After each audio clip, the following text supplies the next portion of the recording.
Hello everyone. So friends, this is Madhu sir here, welcoming you all in Madhu's tutorials.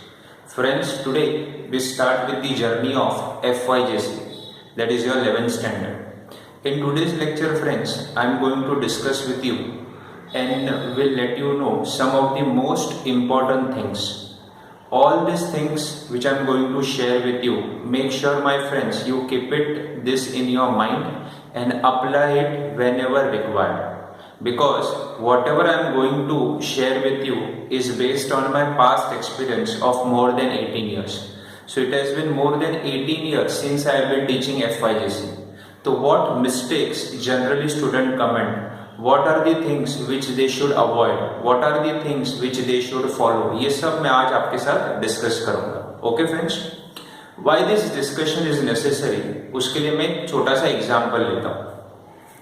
Now in FYJC friends, you have two options. Either you have to select maths or you have to select SP.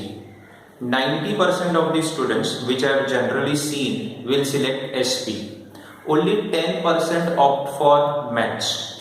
And if I ask them SP, friends, why are you taking SP subject? तो उनका जवाब, maths is very difficult, calculation is out of question for us, maths is difficult, maths is boring, ये सब questions, ये सब answers आते हैं उनके साइड से.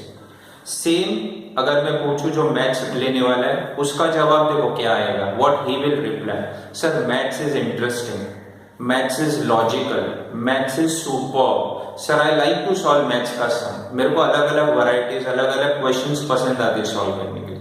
ये बेसिकली डिफरेंस है, हाँ या ना. देखो आप खुद से पूछो ये question, you know what is the reason behind it, कि आप में से कुछ लोग बहुत कंफर्टेबल है और कुछ लोग बहुत मैथ्स को तकलीफदायक मानते हैं. तो what is the reason, I share you.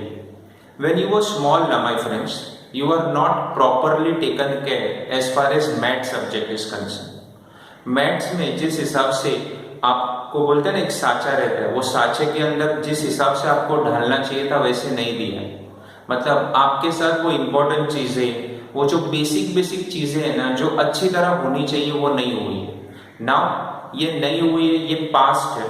अब पास्ट में जो चीजें नहीं हो सकती, एक तो अभी आप इम्प्रूव कर सकते हो इफ यू वांट तो, या फिर फ्यूचर में आगे जब मैं देखता हूं तो यहाँ पे भी बहुत सारी चीजें आने वाली है अपनी लाइफ में, वो भी हम लोग कुछ चीजें बेसिक से सीखने वाले. तो डेफिनेटली अब मैं एक काम कर सकता हूँ कि सपोज अगर मैं मैथ छोड़ के एसपी ले रहा हूँ एंड अभी मेरे लाइफ में कॉलेज में अगर नए नए सब्जेक्ट आएंगे which I have never done in the past, तो उसको बेसिक से मैं करना चाहूँगा. तो यही मैं फ्रेंड्स आपके साथ शेयर कर रहा हूँ कि आपको जो भी सब्जेक्ट अभी आएंगे यार, such subject mostly which are going to learn for the first time, उसमें दो सब्जेक्ट है ना friends are very very important. One is accounting and second one is economics. ऐसा मत समझना कि बाकी सब सब्जेक्ट फालतू है उसको इग्नोर करना है, उनका भी रेलिवेंट इंपॉर्टेंस है, बट सबसे ज्यादा इंपॉर्टेंट है अकाउंट्स और उसके बाद थोड़ा बहुत मैं बोल सकता हूँ इकोनॉमिक्स. ठीक है, तो अकाउंट्स का कैसा है मालूम है फ्रेंड्स, एक बेस है, उसका एक फंडा है जो अपने को FYJC में सीखना है. If you don't learn the fundas the concept right now, तो आफ्टर 5 years अगर आपको कोई पूछेगा ना अकाउंट्स कैसे लगता है, तो आपका वही आंसर आएगा जो आपने मुझे मैथ्स के लिए दिया था कि अकाउंट्स बोरिंग है, कुछ भी नहीं समझता है, सर जो लिखते हैं हम लोग कॉपी करते हैं. समझ में आ रहा है. तो friends what I want to tell you today is, आज जो हम लोग अकाउंटिंग सीखने वाले हैं ना फ्रेंड्स, वो पूरा बेस है, वो ABCD है तुम्हारे लाइफ का. और ABCD के हिसाब से शुरुआत करेंगे ना, तो अभी आपको कॉन्सेंट्रेट करना है ध्यान से, आपको चीजों को समझना है. Obviously I am there only to help you. ऐसा नहीं है कि आपके ऊपर सेल्फ स्टडी करना है, हम हमारे एक्सपीरियंस से आपको गाइड करेंगे, बट आपको भी एफर्ट डालना है. ऐसा नहीं कि कोई चीज हम लोग पढ़ाएंगे तो हाँ ये ऐसा है ये ऐसा हम लोग कभी नहीं सिखाएंगे. We teach with a logical note, ये भाई ऐसा ही क्यों है तो उसका रीजन ये है. मतलब स्टूडेंट को भी एक इंटरेस्ट जनरेट हो जाता है कि भाई ये पर्टिकुलर चीज जो हम लोग सीख रहे हैं उसके पीछे कुछ लॉजिक है. I hope so you understand it. Fine. तो फ्रेंड्स ये जो आपका FYJC है ना, ये बेस है, ये बिल्डिंग है तुम्हारा, उसका ये बेस है. और इसके ऊपर है ना आपको बड़ा सा टॉवर कंस्ट्रक्ट करना है तुम्हारे करियर है. जैसे अगर ये FYJC है, इसके ऊपर SYJC आएगा, FY बीकॉम आएगा, CA आएगा, CS आएगा, LLB आएगा, MBA आएगा, और ऐसा करके ये बिल्डिंग स्ट्रांग होना चाहिए। बट उस सब में आपका ये जो फाउंडेशन है ना अकाउंट्स का, ये बहुत इंपॉर्टेंट है। अगर आप इसको स्किप करोगे ना तो बहुत डिफिकल्ट हो जाएगा ये बिल्डिंग कंस्ट्रक्ट करने के, और एक दिन ऐसा हो जाएगा कि ये बिल्डिंग ट्रम्बल होके एक बार गिर जाएगा। तो फ्रेंड्स एक ही चीज बोल रहा हूँ कि जो हम लोग सीखेंगे पूरा बेसिक ABCD से सीखेंगे, लॉजिकली सीखेंगे। आपको कभी भी कुछ डाउट डिफिकल्टी होगा तो या फ्री टू कॉल मी और व्हाट्सएप में, ठीक है friends. So without wasting our time let us start and begin. ये जो हम लोग सब्जेक्ट्स पढ़ रहे फ्रेंड, इसका नाम है book keeping and accountancy. Book keeping and what friends, accountancy, ऐसे सब्जेक्ट का नाम है।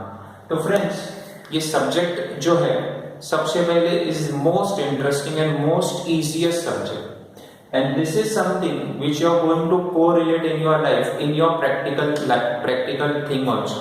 मतलब जब आप प्रैक्टिकल में जाओगे ना तो भी इसका अकाउंटिंग यूज करना ही है आपको। Even a person who is not educated also use accounting. समझ में आ रहा है? तो बेसिकली अगर मैं एक लाइन में बोलूँ ना सर अकाउंटिंग क्या होता है, तो फ्रेंड्स अकाउंटिंग मतलब हिसाब करो, जो भी मनी रिलेटेड होगा ना उसका कैलकुलेशन करो। जैसे I tell you why accounting is necessary, please understand ये अकाउंटिंग क्यों नेसेसरी है। Suppose I am a businessman, being a businessman मेरा काम क्या होता है, मैं लोड्स ऑफ गुड्स परचेस करता हूँ, बहुत सारे गुड्स परचेस करता हूँ, बहुत सारे गुड्स बेचता हूँ अलग अलग कस्टमर को। कुछ सप्लायर को मैं पैसे देता हूँ, कुछ कस्टमर से मैं पैसे लेता हूँ, मेरे भी बिजनेस के कुछ एक्सपेंसेस होते हैं। समझ में आ रहा है? तो डू यू थिंक कि ये सब मैं मेरे माइंड में फिट कर सकता हूँ कि भाई इसको इतना पैसा दिया, उसको उतना पैसा दिया, उतने इधर से गुड्स खरीदा? Is it possible? Do you think so? Out of question. एक सिंपल अगर मैं आपको बोलूं कि मुझे है ना 10 मोबाइल नंबर बताओ जो आपको बाय हार्ट है, चलिए think on this, just pause the video and think कि 10 ऐसे नंबर जो आपको याद है। मैं तो बोलता हूँ मैक्सिमम आपको 5 नंबर याद होंगे। कौन से? एक तो मम्मी का, पापा का, भाई का, बहन का, और कोई एक इंपॉर्टेंट नंबर होगा वो आपको याद रहेगा। वैसे अगर मुझे भी बोला जाएगा तो मुझे भी मेरे वाइफ का, उसका नाम पहला देना जरूरी है, नहीं तो वो वीडियो देखेंगे तो तुम समझ जाना। तो वाइफ का नंबर याद है, पेरेंट्स का नंबर याद है, सिस्टर का नंबर याद है, एक दो दोस्तों का नंबर याद है, बराबर। But I can also say कि 5 के ऊपर मुझे भी याद रहेंगे। मतलब हमारा जो ह्यूमन बीइंग का जो माइंड है ना फ्रेंड्स, उसका एक लिमिटेशन है कि वो सारी चीजें याद नहीं रख सकते। और इसी तरह इसीलिए हम लोग क्या करेंगे फ्रेंड्स, जो भी ट्रांजैक्शंस करते उसे लिख के रखेंगे, उसका रिकॉर्ड रखेंगे। समझ में आ रहा है? ताकि there is no confusion and we can accordingly decide कि भाई कितने लोगों से पैसा आना है और कितने लोगों को पैसा देना है। समझ में आ रहा है? तो बेसिकली अकाउंटिंग यही चीज है कि जो हम लोग पैसे का व्यवहार करते हैं ना फ्रेंड्स, उसको लिख के रखना है, बराबर है। But my friends there is one system of recording it. आपको लिखना जरूरी है, बरोबर है, बट देयर इज सिस्टम। ये सिस्टम कहां पे डेवलप किया था? It was develop in the 14th century. और 14th सेंचुरी में कहां पे डेवलप हुआ था? It was develop in Italy. और वो जो पर्सन था जिसने अकाउंट्स को इन्वेंट किया था, उसका नाम था लूसा पेसियोली। ओके, ये सब मैं आपको बेसिक चीजें बता रहा हूँ। वैसे एग्जाम में कोई पूछेगा नहीं है, बट फिर भी आपको जैसे मैंने बोला है बेसिक से कराऊंगा तो ये सब चीजें आनी चाहिए। बिकॉज किसी ने डाल दिया आपको भाई अकाउंट्स बना किधर है, तो you should be able to answer. Italy में किसने बनाया? Luca Pacioli. समझ में आ रहा है? वैसे नाम इतना अच्छा नहीं है और अपने को वो चाहिए भी नहीं, वो उसका नाम है तो उसने अकाउंट्स इन्वेंट किए। बट याद रखना ये जो अकाउंटिंग हम लोग सीख रहे हैं ना friends, obviously over a period of time has been filtered. मतलब लूसा पेसियोली ने जो डबल एंट्री सिस्टम बनाया था ना, उसमें बहुत सारे चेंजेस है, उसमें बहुत सारे इंप्रूवमेंट आए over a period of time. समझ में आ रहा है? So what we are learning is like modern book keeping and accountancy, which उसका बेस तो वही है जो उसने बनाया था डबल एंट्री का। I hope so you understand. Fine. तो फ्रेंड्स ये जो है बुक कीपिंग एंड अकाउंटेंसी, इसमें जो चैप्टर्स है फ्रेंड्स, वो चैप्टर स्टार्ट करने के पहले है ना मैं कुछ डेफिनेशंस है जो आपके साथ शेयर करना चाहता हूँ। बिकॉज एक बार वो डेफिनेशन समझ में आएगा, उसके बाद मैं प्रैक्टिकल पार्ट पे चला जाऊंगा तो आपको चीजें बहुत अच्छी तरह से समझ में आएंगी। तो हो सकता है ये वीडियो और अगले वीडियो में मैं सिर्फ आपके साथ डेफिनेशंस करूँ। ठीक है फ्रेंड्स? तो डेफिनेशंस में स्टार्ट कर रहा हूँ। ये डेफिनेशन मैं एक्सप्लेन करूंगा और इसका है ना फोटो आपको व्हाट्सएप करूंगा, तो फिर आप उसको देख के लिख सकते हैं। ठीक है फ्रेंड्स, चलिए तो फटाफट हम लोग स्टार्ट करते हैं। ओके, तो फ्रेंड्स जो पहला डेफिनेशन है उसका नाम है ट्रांजैक्शन। क्या नाम है फ्रेंड्स? पहला जो टर्म मैं आपको एक्सप्लेन करने वाला हूं उसका नाम है ट्रांजैक्शन। ना अभी याद रखना, मेरा जो राइटिंग है ये इतना अच्छा नहीं है, एंड डोंट एक्सपेक्ट कि अभी ये उम्र में मेरा राइटिंग सुधरेगा। ठीक है, so what my suggestion is, आप धीरे धीरे over a period of time ये राइटिंग से के साथ यूज टू हो जाओगे एक दो लेक्चर के बाद। समझ में आ रहा है? Because don't expect me to improve, but इतना मैं एक्सपेक्ट कर सकता हूँ कि आप लोग यूज टू हो जाओगे इसके साथ। ठीक है, बट मैं एक चीज आपको बोलना चाहूंगा फ्रेंड्स कि अगर आपका राइटिंग खराब है तो आप इम्प्रूव कर सकते हो, बिकॉज आपके पास टाइम है। मैं भी अभी भी ट्राई कर रहा हूँ, तो वो ट्राई करके इधर तक पहुंचा, न जाने कितना और परफेक्ट बनने के लिए उसको कितना टाइम लगेगा। फ्रेंड्स क्या लिखा है? ट्रांजैक्शन। याद रखना, what is transaction? Have you heard anyone transaction क्या होता है? सो फ्रेंड्स ट्रांजैक्शन का मीनिंग होता है dealings. What are transaction? Dealing करना, डील करना। Dealing in another words is buying and what? Selling. जब आप बाइंग एंड सेलिंग करते हो ना, उसको बोलते हैं डीलिंग्स। इसमें होगा एक्सचेंज ऑफ गुड्स और सर्विसेज। ठीक है, और एक्सचेंज किसके थ्रू होगा? थ्रू मनी और मनीज वर्थ। मनी और व्हाट फ्रेंड्स? मनीज वर्थ। एग्जाम्पल समझ लेना क्या बोल रहा हूं। सबसे पहला ट्रांजैक्शन। ट्रांजैक्शन मतलब क्या? डीलिंग, डील करना। व्हाट इज बाय डील करना? बाइंग करना, सेलिंग करना। एग्जाम्पल, अभी बारिश चल रहा है तो आपने ऐसा डिसाइड किया कि आपको फुटवेयर खरीदना है, तो आप गए बाटा के शोरूम में, वहां से आपने फुटवेयर खरीद लिया। समझ में आ रहा है? तो फुटवेयर फ्री में तो वो देगा नहीं, अपने को उसको क्या देना पड़ेगा? पैसा। तो फुटवेयर जब आपने खरीदा तो फ्रेंड्स उसको क्या बोलेंगे? ट्रांजैक्शन। आपने बेसिकली वो फुटवेयर में डीलिंग्स की है।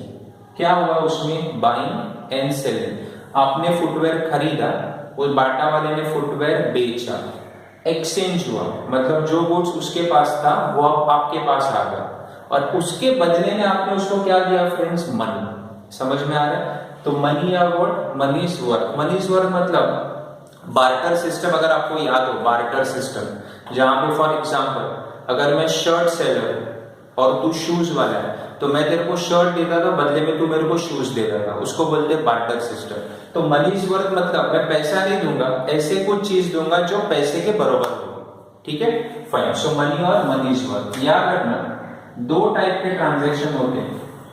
एक होता है फ्रेंड जिसको बोलते हैं कैश ट्रांजैक्शन, और दूसरा जो होता है उसको हम लोग क्या बोलते हैं? Credit transaction. मतलब जो बाइंग एंड सेलिंग होगा can either be for cash or it can be on credit. What is my cash?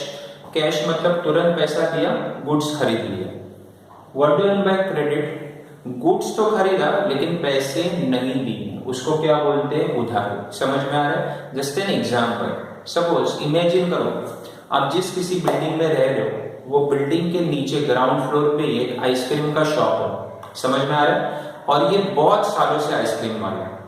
अब मुझे बताओ, आइसक्रीम के दुकान में जो कोई ओनर रहेगा उसके साथ आपकी पहचान होगी कि नहीं होगी? हाँ सर होगी। वेरी गुड, पहचान होगी। तो मुझे बताओ, हर बार आप आइसक्रीम खरीदने जाते हो तो आप क्या करते हो? पैसा देते हो, आइसक्रीम लेके आते हो। सेम पैसा दे के आइसक्रीम लेके आते हो। एक दिन ऐसा हो गया, अज्यूम करो कि तुम रात को 10 साढ़े 10 बजे आ रहे हो and you felt like eating an ice cream. बराबर? तो आप उस दुकान में गए, आपने एक आइसक्रीम खा लिया, बट आपके पास पैसे नहीं थे। तुमको क्या लगता है वो आपको पकड़ के पुलिस के पास देगा क्या? Obviously not. आपने जो आइसक्रीम खाया होगा वो 20, 30, 50 रुपए की होगी, तो what will you tell him? अरे मेरे पापा कल आपको पैसे दे देंगे। समझ में आ रहा है? तो इस केस में भी है ना फ्रेंड्स, ट्रांजैक्शन हुआ था, बट वो ट्रांजैक्शन कौन सा था? क्रेडिट वाला। बराबर? अगर तुरंत पैसा दिया तो उसको कैश बोलेंगे, पैसा नहीं दिया या पोस्टपोन किया उसे क्या बोलेंगे? क्रेडिट। तो friend this is my first definition, very important, इसका नाम है ट्रांजैक्शन। और बुक्स ऑफ अकाउंट्स में हम लोग ट्रांजैक्शन को रिकॉर्ड करते हैं, और ट्रांजैक्शन मतलब बाइंग एंड सेलिंग, जो हर बिजनेसमैन का काम होगा। ठीक है, सो friends this is my first definition. I hope so आपको ये समझा होगा। ठीक है, चलिए दूसरा डेफिनेशन। दूसरा डेफिनेशन आएगा फ्रेंड्स डिस्काउंट। क्या आएगा दूसरा डेफिनेशन? डिस्काउंट। कब? ये तो तुम लोगों ने सुना होगा, सर डिस्काउंट कहाँ पे मिलता है? अरे सर डिस्काउंट तो हर जगह पे मिलता है, फ्लिपकार्ट, अमेजोन पे तो हर साल 12 महीना डिस्काउंट का कुछ ना कुछ चालू ही रहता है। मतलब डिस्काउंट में आपको चीजें महंगी मिलती है कि सस्ती मिलती है? सस्ती मिलती है। तो I can put it in this way, discount is allowance. क्या होता है discount? Allowance or concession. It is an allowance or a concession given by seller to what? Buyer. ठीक है, डिस्काउंट क्या है फ्रेंड्स? अलाउंस है या कंसेशन है? कौन देगा? Seller to the buyer. It is not buyer to the seller, it is seller to the buyer. Example लेते हैं, सपोज आप गए फैशन स्ट्रीट में जीन्स खरीदने के लिए, आपने देखा आपको एक जीन्स पसंद आया, तो immediately you asking the price, भाई कितने का? तो वो बोल रहा है ये जीन्स का प्राइस है 900 रुपये। ठीक है, तो he bargains and he tells you 900 is the price. You say भाई क्या कितना महंगा है, 400 में देगा क्या? समझ में आ रहा है? बिकॉज अगर वो 900 बोल रहा है तो हम लोग भी बोलेंगे 400 में देगा क्या? तो किधर ना किधर आके वो बोलते हैं चल 400 नहीं 600 में लेके जाए। समझ में आ रहा है? मतलब 900 का जीन्स आपको कितने में गिरा था friends? 600। So difference 300 is what? Discount. Are you understanding? तो डिस्काउंट कितना देने का वो सेलर के ऊपर है। आपने भले उसको बोला 400 में देने के लिए, उसने दिया नहीं, बिकॉज उसको भी वो परवड़ना चाहिए, तो उसको 600 तक परवड़ता था, तो आपको उसने कितने का डिस्काउंट दिया? 300 रुपए। तो it is always given by seller to the buyer. Buyer can demand, हम लोग बोल सकते हैं उसको भाई हमको डिस्काउंट चाहिए, बट अल्टीमेटली कितना देने का वो सेलर डिसाइड करेगा। समझ में आ रहा है? सो ये डिस्काउंट का डेफिनेशन है। डिस्काउंट है ना फ्रेंड्स, दो टाइप के हो सकते हैं। एक जो होगा उसे हम लोग बोलेंगे कैश डिस्काउंट, और दूसरा जो होगा उसे हम लोग बोलेंगे trade discount. So discount also two types, one is what? Cash, second one is what? Trade. पहला ट्रेड बता रहा हूं, फिर कैश पे जा रहा हूं। सर ये ट्रेड डिस्काउंट क्या होता है? सुनो, ये मार्कर पेन जो मैं यूज कर रहा हूं ना फ्रेंड्स, ये मार्कर पेन, इसकी कीमत है 30 rupees. So if I go to any of the stores और मैंने बोला पेन लेना, वो मेरे को 30 रुपए में, लेकिन यही पेन अगर मैं होलसेल मार्केट से खरीदूं तो जानता हूं ये मेरे को कितने में गिरता है? 25 रुपए, 25 रुपीज। ओके, तो आप बोलोगे सर होलसेल मार्केट में 25 रुपए क्यों? इसके लिए क्योंकि वहां पे मेरे को ज्यादा खरीदना पड़ता है। मतलब if I purchase a single marker from there shop also wholesale, तो वो भी 30 लगाएगा।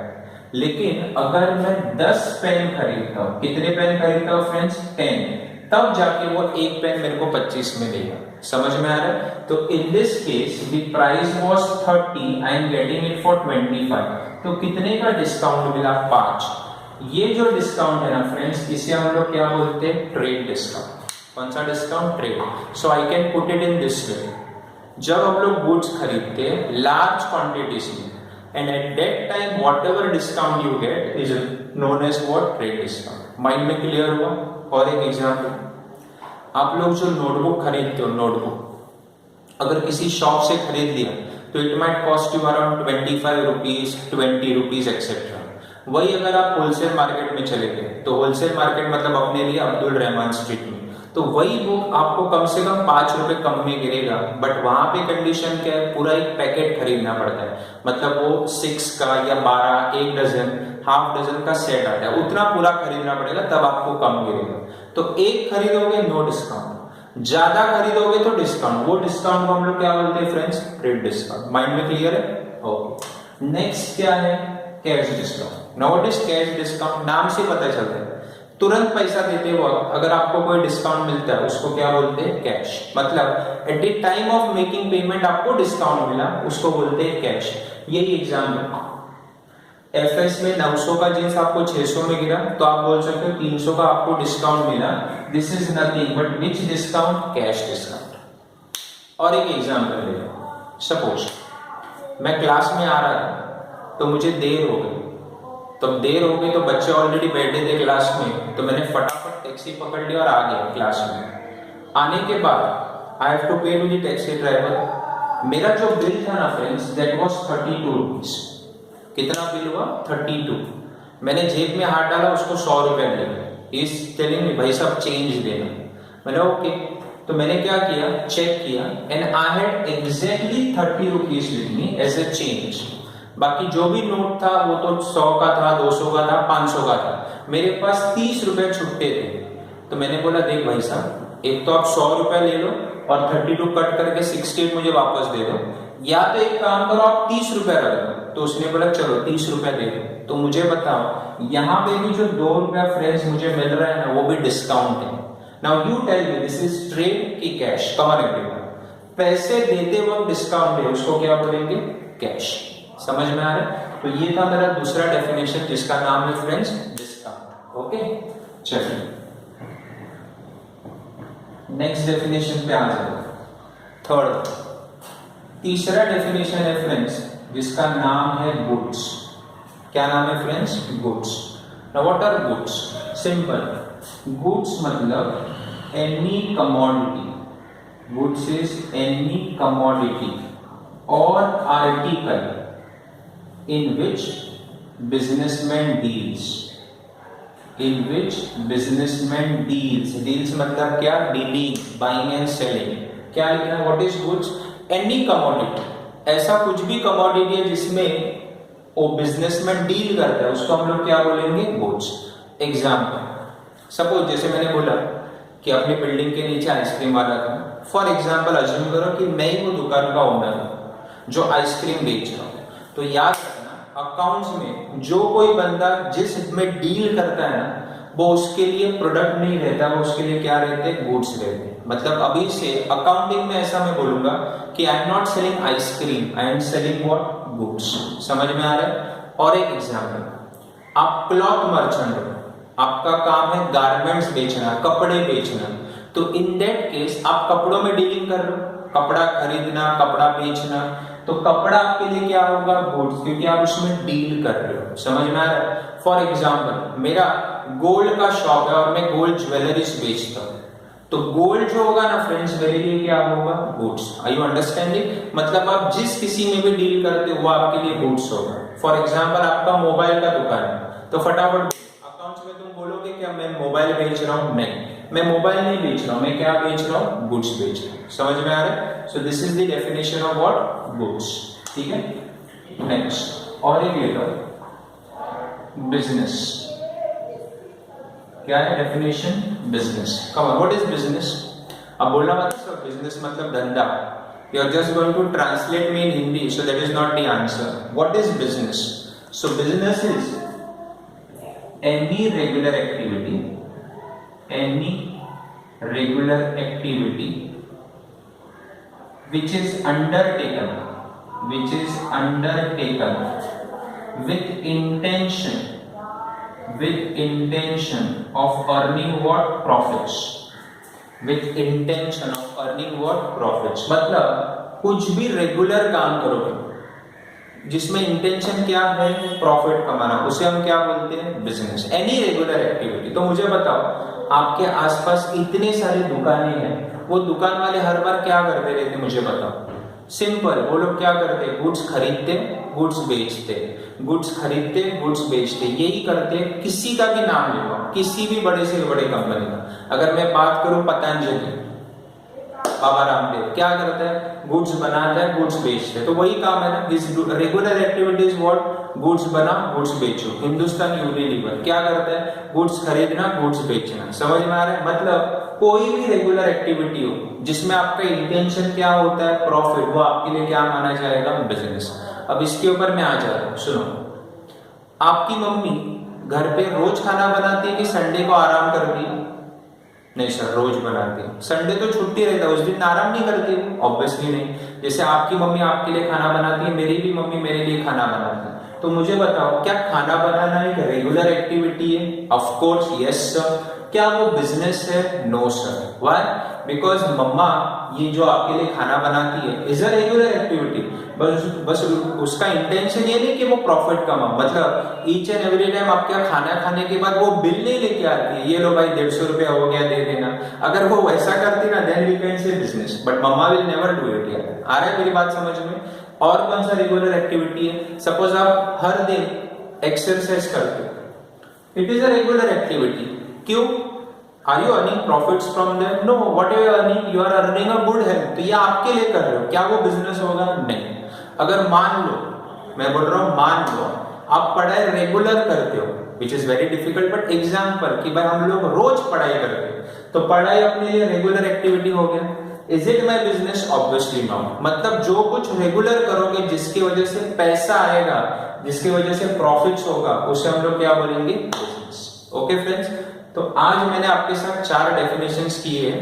आई होप सो आज का लेक्चर आपको समझ में आएगा. जो भी इंपॉर्टेंट पॉइंट्स मैंने डिस्कस किए उसको माइंड में रखो एंड थ्रू आउट ऐसे ही चलते रहेगा. कुछ भी डाउट होगा, डिफिकल्टी होगा तो you are free to call me, WhatsApp me. समझ में आ रहा है? अगली बार और भी हम लोग डेफिनेशंस करेंगे. ठीक है फ्रेंड्स, चलिए तब तक take care. Bye bye everyone.